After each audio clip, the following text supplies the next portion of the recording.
seseorang, misalkan nih kita kan mau pilih seseorang gitu terus kita tak mengetahui dia tahu fikih gimana Ustaz, minimal yang tentang najis untuk sholat gitu Pak. Syukran.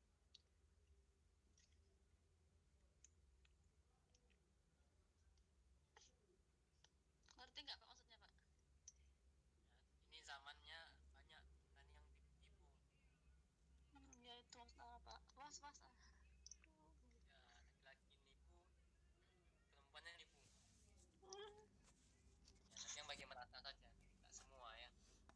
Yang jujur dengan keahliannya, yang jujur dengan daripada ibadahnya. Tapi mayoritas menipu. Dan semoga kita bukan orang yang menipu itulah. Maka melatih ya supaya kita ini nggak menipu. Maksudnya itu ikhlas, lebih spesifiknya bahasanya ikhlas.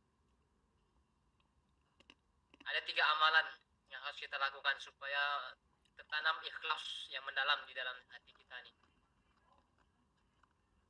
Pertama, rajin sholat malam. Kedua, rajin puasa sunnah. Yang ketiga, sering menolong orang yang gak kenal sama kita. Bantu orang yang gak kenal sama kita. Nah itu. Sholat malam, puasa sunnah, menolong orang yang gak kenal sama kita. Ini menanamkan keikhlasan.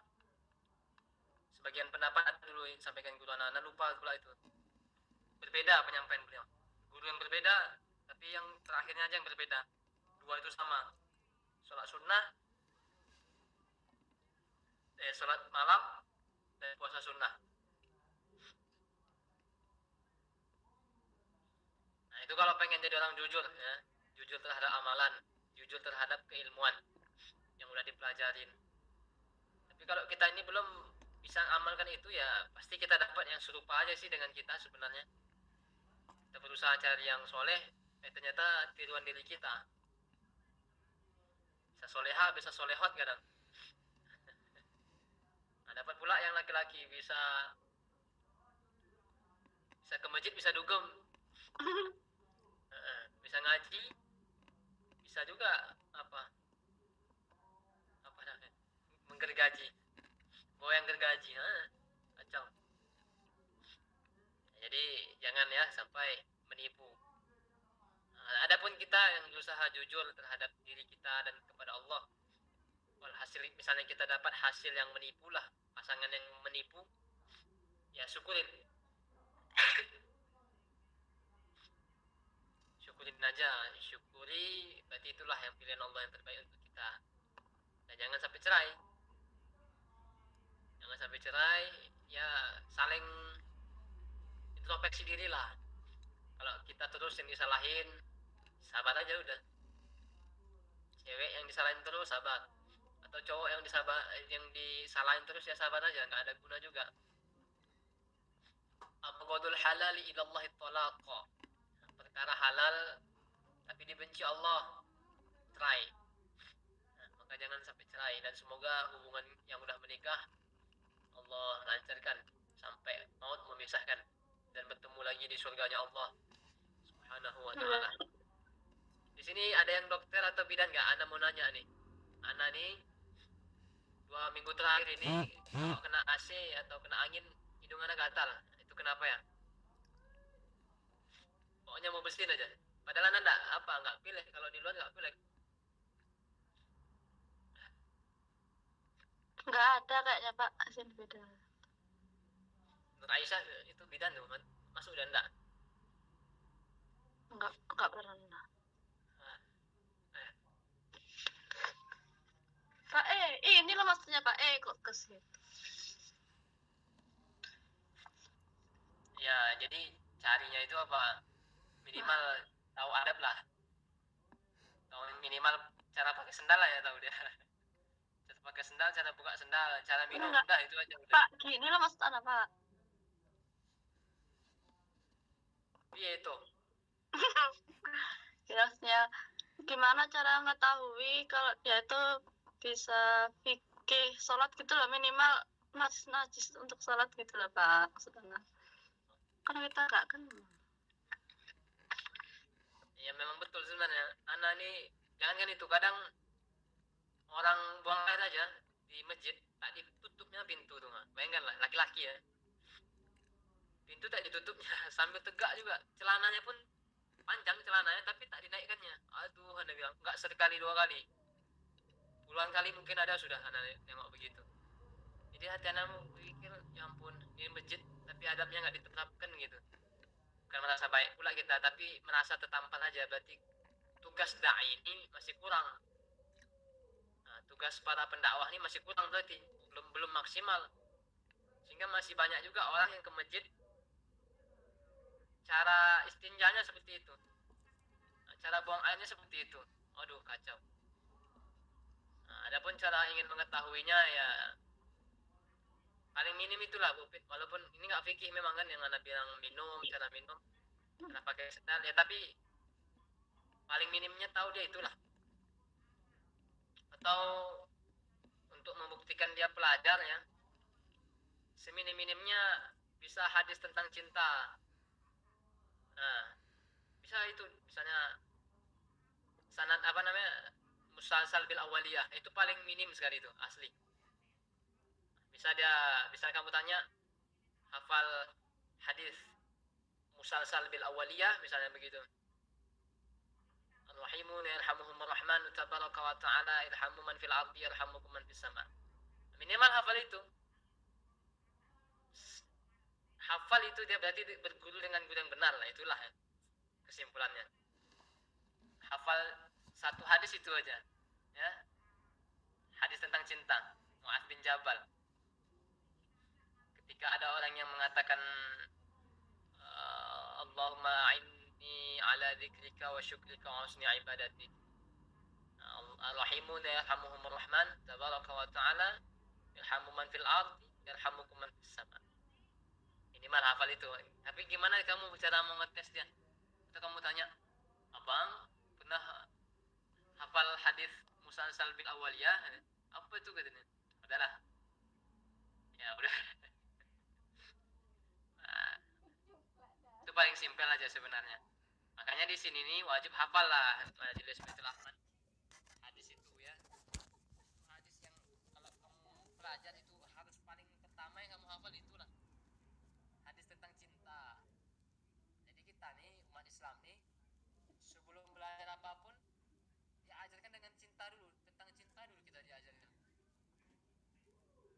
Gak mungkin kita belajar nanti dalam keadaan benci ya, gak mungkin kita nanti belajar dalam keadaan cari-cari kesalahan guru, mencari kesalahan orang tetangga kita, teman kita, gak mungkin.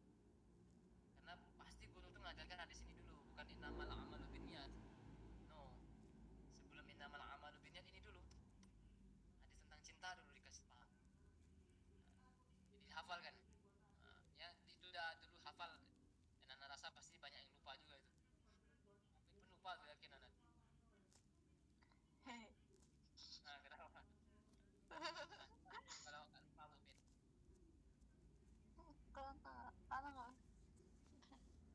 Lupa. Lupa Pak, bunyinya pun lupa. Aduh. Nah, bisa dapat suami yang lupa juga tuh kayaknya. Entahlah.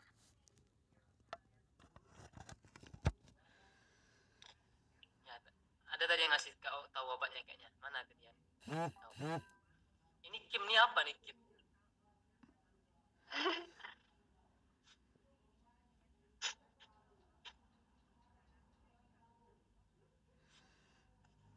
Alhamdulillah, dua pertanyaan yang selalu mutar-mutar dan was-was ketika sholat terjawab di pertemuan ini Pak. Alhamdulillah lah kalau begitu. Berarti masuk di waktu yang pas deh. Mana yang ngasih tahu anak tadi, katanya ada obatnya. Berdebu kayaknya, atau AC-nya mau dibersihkan. Ya.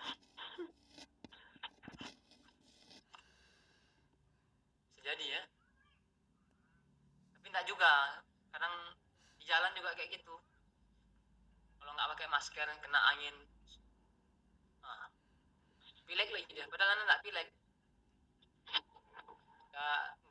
nggak flu lah, tapi jadi flu kita dibuatnya. Apa orpen?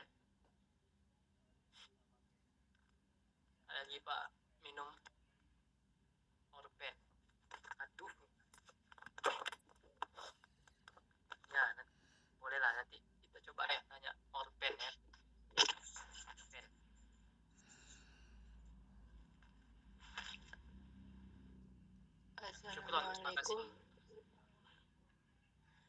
Assalamualaikum warahmatullahi wabarakatuh. Ana izin bertanya, kan gini, Ana itu kalau sholat apa kalau kena najis itu sering was-was gitu, meskipun sudah dibersihkan. Itu gimana ya cara menghilangkan rasa was-was?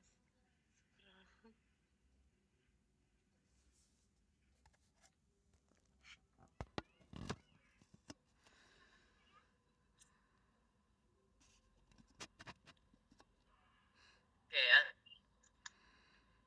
Nah, berkali-kali ceritakanlah di sini bahaya was-was.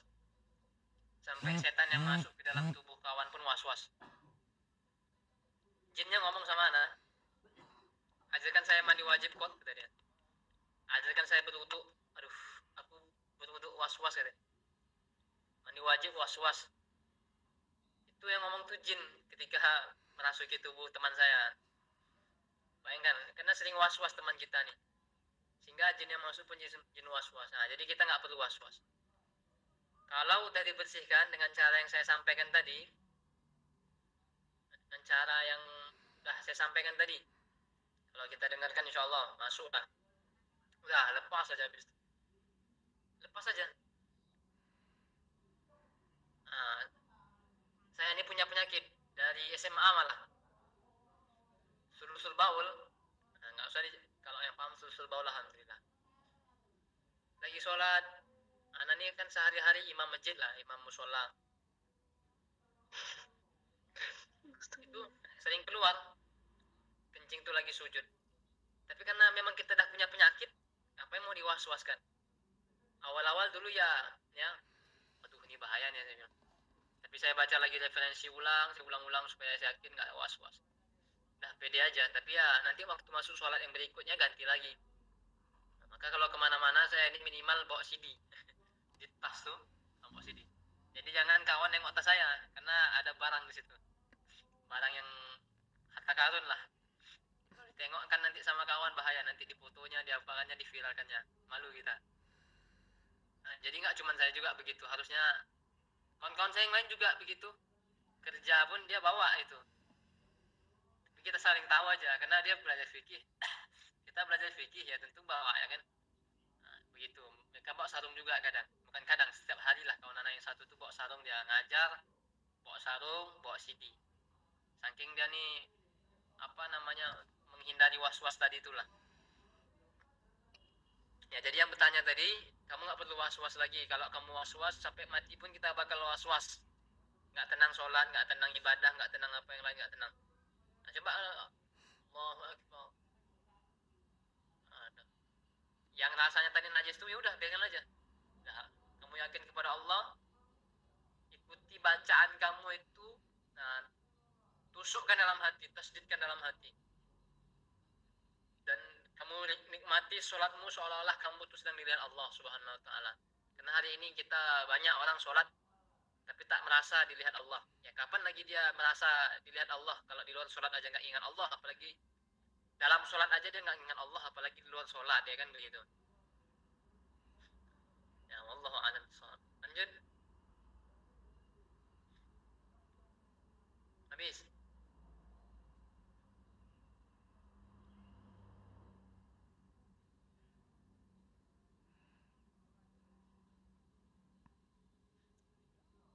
Pak ya, promosi kelas privat tasin.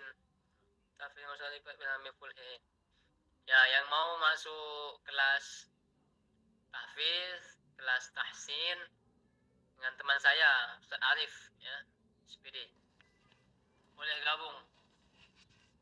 Ana nggak tahu bulanannya berapa. Seingat Ana 50.000. Chat Bu Putri Arab nanti ya. Chat Bu Putri Arab nanti dimasukkan ke grupnya. Tahsin. Privat.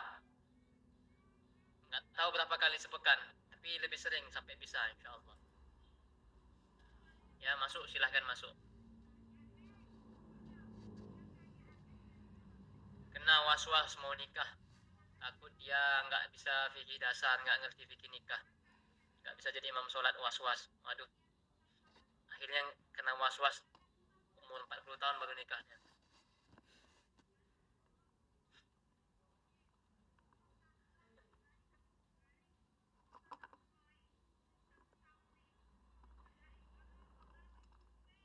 Ya, kalau orang tuaku yang penting kerja, ya.